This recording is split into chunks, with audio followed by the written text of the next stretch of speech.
আসে ঘুরতে আসে শ্রী শ্রী রূপ সনাতন তীর্থ মন্দিরে। এখানে এখানে অনেক লোকের সমাগম হয়, কারণ এখানে অনেক বড় রথের মেলা হয়। রথের মেলায় সবাই আসে রথের দড়ি টানতে। রথটা খুব জাঁকজমকপূর্ণ হয়, যা দীর্ঘ দূর দূরান্ত থেকে লোক আসে এখানে রথ রথ টানতে। কিন্তু আমরা এসেছি আজকে সরস্বতী পুজোতে ঘুরতে। অনেক লোকজন দেখা যাচ্ছে, কারণ সরস্বতী পুজোতে অনেক মজা হয় আমাদের এখানটায়। সরস্বতী পুজো দেখার পরে সবাই ভাবছে একটু ধামতে ঘুরে আসি বা মন্দিরের থেকে ঘুরে আসি। মন্দিরে অনেক একটা সুন্দর পরিবেশ দেখা যাচ্ছে, কারণ মন্দিরের পরিবেশটা অন্যরকম, যা অন্যান্য কোথাও পাওয়া যাবে না। কারণ আমাদের এখানটায় অনেকটা কোলাহল মুহূর্তে এবং কোনো ঝামেলাপূর্ণ কোনো বিষয় থাকে না এখানে। আপনাদের আজকে বলবো এখানকার কাহিনী বা চিত্রটা। এখানে রয়েছে শ্রীকৃষ্ণ বিগ্রহ এবং সুভদ্রা দেবীর বিগ্রহ। এই মূলত মন্দিরটা হিন্দুদের জন্য তৈরি করা। এখানে বিভিন্ন ধর্মের লোকজন আছে। আমার দেখা মতো এখানে রয়েছে চারপাশে অনেক পুকুর, পুকুরে মাছ আছে। মাছ একটা অনেকটা সুন্দর লাগে, কারণ তাদের অনেক বড় হয়েছে।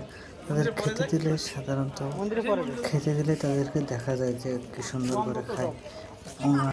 আরও আছে অনেক অনেক ফুল, ঠাকুরের পূজা করার জন্য। মন্দিরে আসলে এতটা শান্তি লাগে তা বলার মতো না।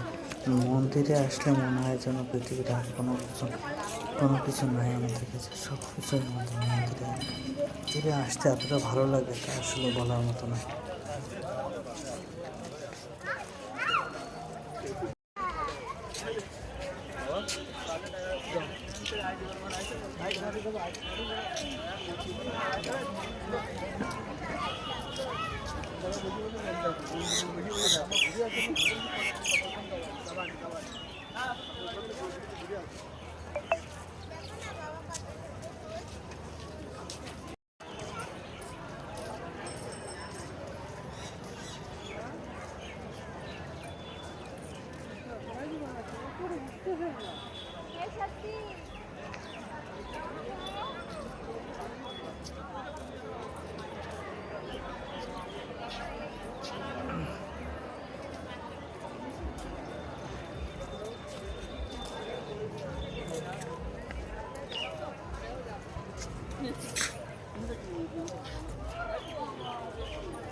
পিছনে ক্যামেরা করছে কি শোনো, ওই বন্ধ করো।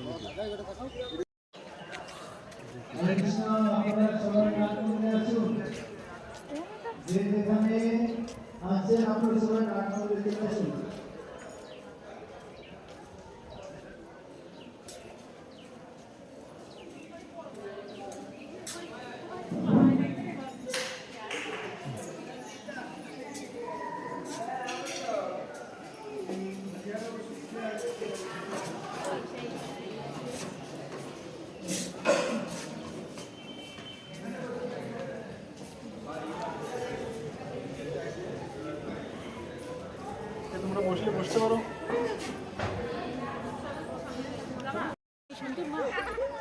না ও রাখি রাস্তায় মা রাখি গাড়ি নিয়ে যাবে, তাই তাহলে আমাদের কি করবি তুই?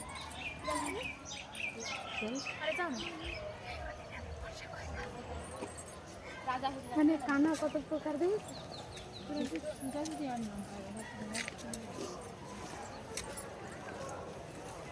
একবার কি দেখতে পারবে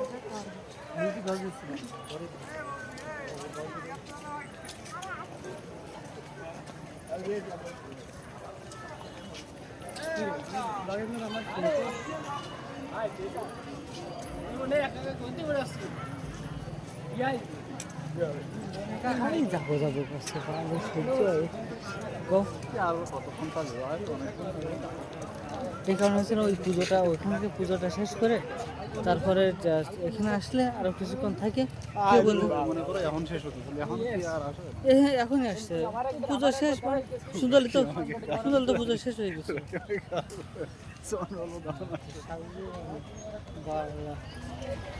কি কামড়া হইলো কবে? এখনো লোকজন রয়েছে।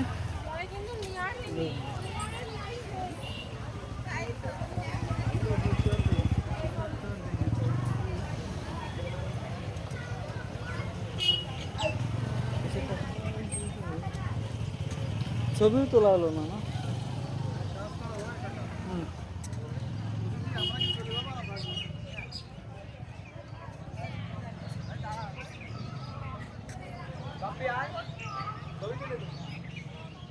চলে যাবা না থাকবা ওদের কি করবো?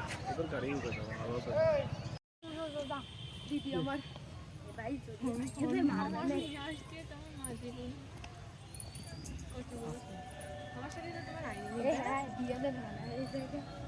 ঠিক না তাই না আমার আমার আইডি মনে হয় তো তোমার কাছে নেই না না হ্যাঁ কেমনে দিবা তোমার দরকার নেই থাকবা কালকে আমার আমার আইডি কি দিয়ে তোর আইডি তো দেখা